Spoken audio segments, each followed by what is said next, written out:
അസ്സലാമു അലൈക്കും. Welcome back to Visal media. ഞാൻ ഫക്രുദ്ദീൻ ബന്താവൂർ. രണ്ട് മൂന്ന് കാര്യങ്ങൾ പറയാനുണ്ടല്ലോ. ഒന്നാമത്തെ ഒരു കാര്യം, സ്ഥിരമായിട്ട് നമ്മുടെ വീഡിയോ കാണുന്ന മേലാറ്റൂരുള്ള പെരിന്തൽമണ്ണ മേലാറ്റൂർ അബ്ദുൽ നാസർ എന്ന് പേരുള്ള ഒരാളുണ്ട്. നമ്മളുമായിട്ട് എപ്പോഴും സഹകരിക്കുന്ന ഒരാളാണ്. പേഴ്സണലി എന്നോട് ബന്ധമുള്ള ഒരാളാണ്.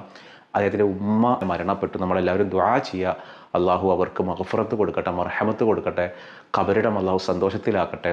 സ്വർഗ്ഗപ്പൂന്തോപ്പിൽ നമ്മുടെയും നമ്മുടെ പ്രിയപ്പെട്ടവരെയും എല്ലാവരെയും ഹബീബായ റസൂലുള്ളാഹിൻ്റെ കൂടെ അള്ളാഹു ഒരുമിപ്പിക്കട്ടെ. അപ്പോൾ കൂട്ടത്തിൽ ഇൻഷാ അല്ലാഹ് ഒരു കാര്യം പറയാനുണ്ട്. ഒമാനിൽ നിന്ന് നാസർ എന്ന പേരുള്ള ഒരാൾ ഈ സഹോദരൻ്റെ കല്യാണത്തിന് വേണ്ടിയിട്ട് ഒമാൻ നാട്ടിലേക്ക് വരുമായിരുന്നു. അങ്ങനെ വേറൊരു ബ്രദർ ഇവനെ സലാലയിലെ എയർപോർട്ടിലാക്കിയിട്ട് അവർ തിരിച്ചു പോയി. ഇവർ മണിക്കൂറുകൾക്കകം നാട്ടിൽ വരേണ്ട യുവാവ് പിന്നെ വിളിച്ചിട്ട് കിട്ടണില്ല. നാട്ടിലേക്ക് വന്നിട്ടില്ല, എയർപോർട്ടിലും ഇല്ല. എന്നാൽ 62 ദിവസമാണ് ഈ പ്രവാസിനെ കാണാതായിട്ട് അന്വേഷിച്ചത്. ഒന്ന് ചിന്തിച്ച് നോക്ക്, നമ്മുടെ വീട്ടിലേക്ക് നമ്മുടെ കല്യാണത്തിന് നമ്മുടെ ഇക്കാക്കയോ അനിയനോ ആരെങ്കിലും വരിക, അവിടെ നിന്ന് എയർപോർട്ടിൽ ഒരാൾ കൊണ്ടാക്കി എല്ലാം റെഡിയായി, വിമാനം കയറാൻ വേണ്ടി റെഡിയാണ്, ഒക്കെ വിളിച്ചു പറഞ്ഞു. പിന്നെ അവിടെ നിന്ന് അങ്ങോട്ട് കാണാതാവുക. 62 ദിവസം കഴിഞ്ഞിട്ട് പിന്നെ കേൾക്കുന്നൊരു വാർത്ത, ഒമാനിലെ ഹോസ്പിറ്റലിലെ മോർച്ചറിയിൽ ഒരു മൃതദേഹമുണ്ട്, നിങ്ങളൊന്ന് പരിശോധിക്കൂ. അങ്ങനെ ഇവിടുന്ന് കുടുംബക്കാർ പോയി DNA ടെസ്റ്റ് നടത്തി നോക്കുമ്പോൾ അത് അവൻ്റെ മയ്യത്താണ്. അള്ളാഹു ആ പൊന്നുമോൻക്ക് മഗ്ഫിറത്ത് കൊടുക്കട്ടെ, മർഹമത്ത് കൊടുക്കട്ടെ. എന്താണ് സംഭവിച്ചതെന്ന് അറിയണം. നമ്മുടെ നാട്ടിലാണെങ്കിൽ ഒരുപാട് രാഷ്ട്രീയക്കാരും പ്രക്ഷോഭങ്ങളൊക്കെ ഉണ്ടാക്കും. ഇതിനൊന്നും പറ്റാത്തൊരു സ്ഥലമാണ്, ഒമാനിലാണ്. ആ യുവാവിന് എന്താണ് സംഭവിച്ചത്? ആ എയർപോർട്ടിൽ വന്നിട്ട് എല്ലാം റെഡി ആയിട്ട് അവൻ എങ്ങോട്ട് പോയി? ആരെങ്കിലും കൊണ്ടതാണോ, മറ്റെന്തെങ്കിലും സംഭവിച്ചതാണോ? കൊല്ലം മഞ്ചലുള്ള യുവാവിന് എന്താണ് സംഭവിച്ചത്? ആ മാതാപിതാക്കളുടെ കണ്ണീരോടുകൂടിയൊരു കാത്തിരിപ്പുണ്ട്. ഒടുവിൽ കേൾക്കുന്നൊരു വാർത്ത, ഗൾഫിൽ നിന്ന് എയർപോർട്ടിലേക്ക് വന്ന് നാട്ടിലേക്ക് വരേണ്ട മകൻ മയ്യത്തായിട്ട് മോർച്ചറി കേൾക്കുക എന്നുള്ളതാണ്. നമ്മുടെ വീട്ടിലുള്ള ഒരാളെ പോലെ നമ്മൾ കരുതുക. നമ്മളെല്ലാവരും ആ യുവാവിന് ദുആ ചെയ്യുക. കൂട്ടത്തിൽ ഇൻഷാ അല്ലാഹ് കർബലയിലെ പോരാട്ടം നടന്നൊരു ദിവസമാണ്. ഞാൻ ഈ അടുത്തൊരു ലേഖനം വായിച്ചു. ആ ലേഖനം നമ്മുടെ കേരളത്തിലെ പ്രമുഖമായ ഒരു സുന്നി സ്ഥാപനത്തിലെ ഒരു സുന്നിയായ വലിയൊരു മതപണ്ഡിതൻ എഴുതിയ ഒരു പുസ്തകത്തിൻ്റെ ഒരു മുഖവുരയാണ്.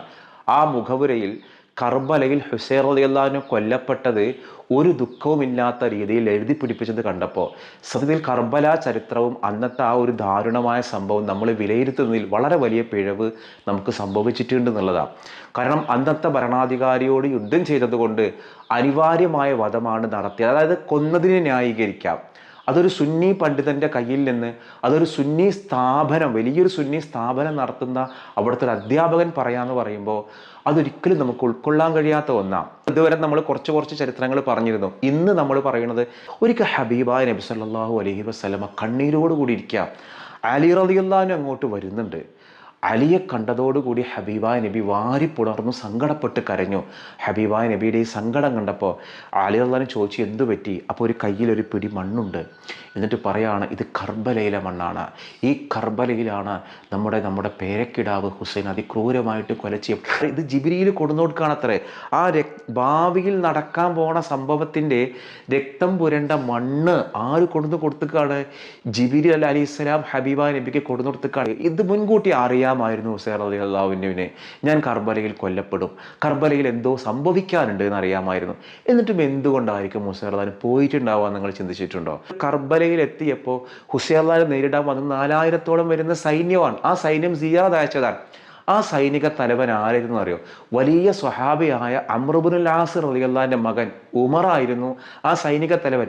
ഉമറിന്റെ ഉള്ളിൽ അറിയാം, ഉമറിന്റെ കണ്ണുനീര് പൊടിഞ്ഞു, പടച്ചോനെ, ഹബീബായ നബി വാരിപ്പുണർന്ന പൊന്നു മുത്തല്ലയാ നിൽക്കുന്നത്, എങ്ങനെ ഞാൻ യുദ്ധം ചെയ്യാം? എന്നിട്ട് പോയി സംസാരിക്കുകയാണ്, എന്താണ് നിങ്ങളുടെ ആവശ്യം? അപ്പോൾ ഹുസൈൻ റളിയല്ലാഹു അൻഹു പറഞ്ഞു, എനിക്കൊരാവശ്യമേ ഉള്ളൂ, ഒന്നുകിൽ എനിക്ക് യസീദ് എന്ന ഭരണാധികാരിയെ കാണണം, അല്ലെങ്കിൽ ഞാൻ തിരിച്ചു പൊക്കോളാം. അപ്പോൾ ഈ വിവരം ആര് പോയിട്ട് പറയാണ്?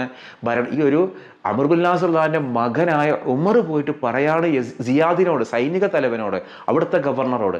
അപ്പോൾ ഗവർണർ പറയണം, ഒരു നിലക്കും രക്ഷയില്ല, എന്നെ വന്ന് കണ്ട് എൻ്റെ കൈ പിടിച്ചിട്ട് യസീദിന് ബൈഅത്ത് ചെയ്യട്ടെ, അല്ലാതെ രക്ഷയില്ല, അല്ലെങ്കിൽ യുദ്ധം. ഈ അംർ ഇബ്നുൽ ആസിന്റെ മകൻ വന്ന് പറയാണ്, ഇങ്ങനെയാണ് ഭരണാധികാരിയുടെ ഓർഡർ, നിങ്ങൾക്ക് നേരിട്ട് ചെന്ന് ഖലീഫയെ കാണാൻ സമ്മതിക്കില്ല, തിരിച്ചു പോകാനും സമ്മതിക്കില്ല, യുദ്ധമല്ലാതെ മാർഗമില്ല. അവർ പറഞ്ഞു, അങ്ങനെ ഞാൻ ആരുമില്ല, അടിയറവ് പറയില്ല, ഒന്നുകിൽ ഞാൻ ഖലീഫയെ കണ്ട് സംസാരിച്ചിട്ട് ഞാൻ പൊക്കോളാം, ഞാൻ അധികാരത്തിന് കൂഫക്കാർക്ക് വേണ്ടെങ്കിൽ ഞാൻ എന്തിന് അധികാരത്തിൽ കടിച്ചു തൂങ്ങി നിൽക്കണം?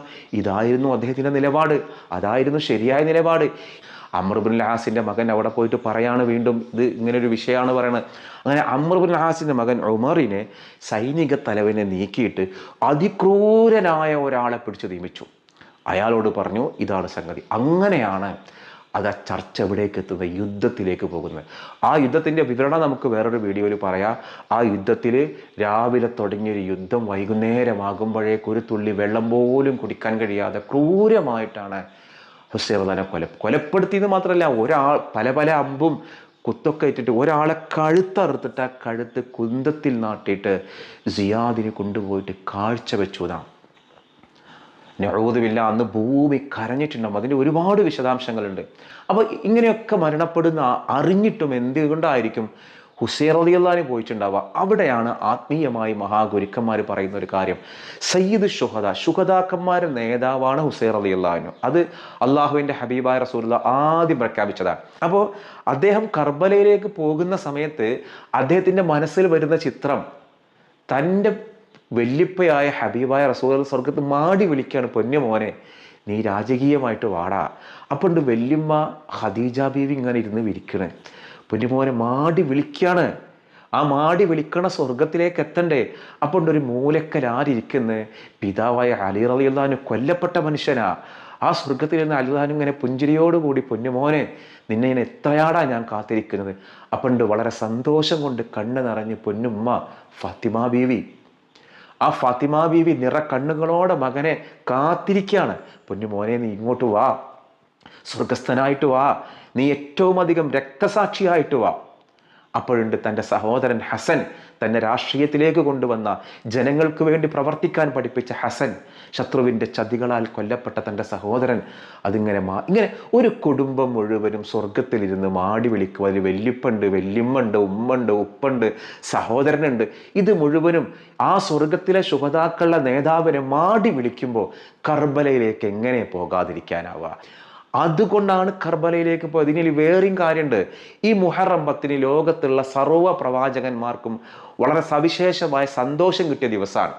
ഓരോ നബിമാരും നോക്കിക്കോ, നൂഹ് നബി അലൈഹിസ്സലാം ആ കപ്പലിൽ ഒരു ഭാഗത്ത് വന്ന് രക്ഷപ്പെട്ട് അടിഞ്ഞത്, മൂസാ നബി അലൈഹിസ്സലാം കടല് പിളർന്ന് രക്ഷപ്പെട്ടത്, ഇങ്ങനെ നൂഹ് നബി, അതേപോലെ ഇബ്രാഹിം നബി അലൈഹിസ്സലാം തീക്കുണ്ടാർന്ന് രക്ഷപ്പെട്ടത്, എല്ലാ നബിമാരുടെയും സന്തോഷകരമായി വിജയം കിട്ടിയ ദിവസം ഈ മുഹറം 10 അങ്ങനെയാണെങ്കിൽ ഹബീബായ നബി സല്ലല്ലാഹു അലൈഹി വസല്ലമയുടെ ഉമ്മത്തായ നമുക്ക് മുഹറം 10 അങ്ങനെ പ്രത്യേകിച്ചൊന്നുമില്ല. ഹിജറ അന്ന് നടന്നിട്ടില്ല. ഏതെങ്കിലും യുദ്ധങ്ങൾ, വലിയ യുദ്ധങ്ങൾ ഉണ്ടായിട്ടില്ല. ഹബീബായ നബിയുമായി ബന്ധപ്പെട്ട വലിയ സംഭവങ്ങളൊന്നും മുഹറം 10 അപ്പം നമ്മുടെ ഓഹരി എന്താണ്? നമ്മുടെ വിഹിതം എന്താണ്? ഹബീബായ നബി പഠിപ്പിക്കുന്ന ഒരു പാഠമുണ്ട്. എല്ലാ നബിമാർക്കും ഒരു സന്തോഷം മുഹറം 10 കിട്ടിയല്ലോ. ആ വിജയത്തിനൊക്കെ ശേഷം അതേ നബിമാർക്ക് ആ വിജയത്തിനേക്കാൾ വലിയ പരീക്ഷണങ്ങൾ കിട്ടിയിട്ടുണ്ട്. മൂസാ നബി അലൈഹിസ്സലാം കടൽ കടന്നതിന് ശേഷമാണ് അവിടുത്തെ ജനത എന്ത് ചെയ്തത്? പശുക്കുട്ടിയെ ആരാധിച്ച് ആകെ പ്രശ്നമായി. ഒരുപാട് പ്രയാസങ്ങളുണ്ട്, പട്ടിണി പ്രയാസങ്ങൾ, ഇതൊക്കെ ഉണ്ടായിട്ടുണ്ട്.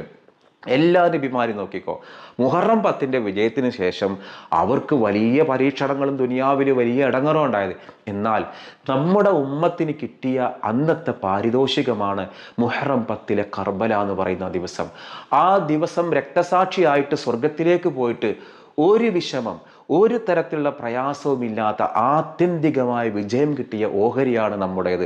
ഇത് മഹാന്മാർ പഠിപ്പിക്കുന്ന ഒരു പാഠാണ്. അപ്പോൾ കർബല എന്ന് പറയുന്നത് നമ്മൾ നോമ്പെടുത്തിട്ട് നമ്മൾ ആ ചരിത്രങ്ങൾ പറഞ്ഞ് യാ സയ്യിദി ഹുസൈൻ റളിയല്ലാഹുവിൻ്റെ പേരിലേക്ക് ഫാത്തിഹ ഓതി ആ ഫാത്തിമ ബീവിയെക്കുറിച്ച് ഓർത്ത്, അലി റളിയല്ലാഹുവിനെ കുറിച്ച് ഓർത്ത് നമ്മൾ അനുസ്മരിക്കേണ്ട ദിവസമാണ്. അല്ലാതെ ഷിയാക്കൾ കാണിക്കണ പോലെ കരഞ്ഞ് നിലവിളിച്ച് കത്തിയും കടാരി എടുത്തിട്ട് കുത്തി വലിച്ച് നാട്ടുകാരെ പേടിപ്പിക്കണ ദിവസമല്ല. ഇൻഷാ അല്ലാഹ് ഈ ഒരു ചരിത്രമൊക്കെ നിങ്ങൾ ആദ്യമായിട്ട് കേട്ടവരാണ് താഴ്ന്ന് കമൻറ്റ് ചെയ്യുക. ഞാനിന്ന് ചോദിക്കുന്ന ഒരു ചോദ്യം കർബലയുമായി ബന്ധപ്പെട്ടാണ്. കർബല ദുരന്തത്തിൽ ഒരു യുവാവ് രക്ഷപ്പെട്ടിരുന്നു. ആ യുവാവിൽ നിന്നാണ് അഹ്ലു ബൈത്ത് പിന്നീട് ലോകത്തിന് കിട്ടിയത്. ആരായിരുന്നു ആ യുവാവ്? അവൻ്റെ പേരെന്താണെന്നാണ് ചോദ്യം. ക്ലൂ ഒന്നും ഞാൻ പറഞ്ഞിരുന്നില്ല. ചെറിയ കുട്ടിയൊന്നുമല്ല, ഒരു യുവാവായ ഒരാളാണ് രക്ഷപ്പെട്ടത്. അദ്ദേഹത്തിന് അന്ന് സുഖമില്ലാതെ കിടക്കുന്നത് കൊണ്ടാണ് അതിനെ കൊല്ലാതെ വിട്ടത്. ആ ചരിത്രമൊക്കെ നമുക്ക് പിന്നീട് പറയാം. അപ്പോൾ ആ യുവാവിൻ്റെ പേരെന്താണെന്നാണ് ചോദ്യം. ആ ഉത്തരവാണ് നിങ്ങൾ കമൻറ്റ് ചെയ്യേണ്ടത്. മറ്റൊരു ദിവസം മറ്റൊരു വീഡിയോയുമായി വീണ്ടും കാണാം.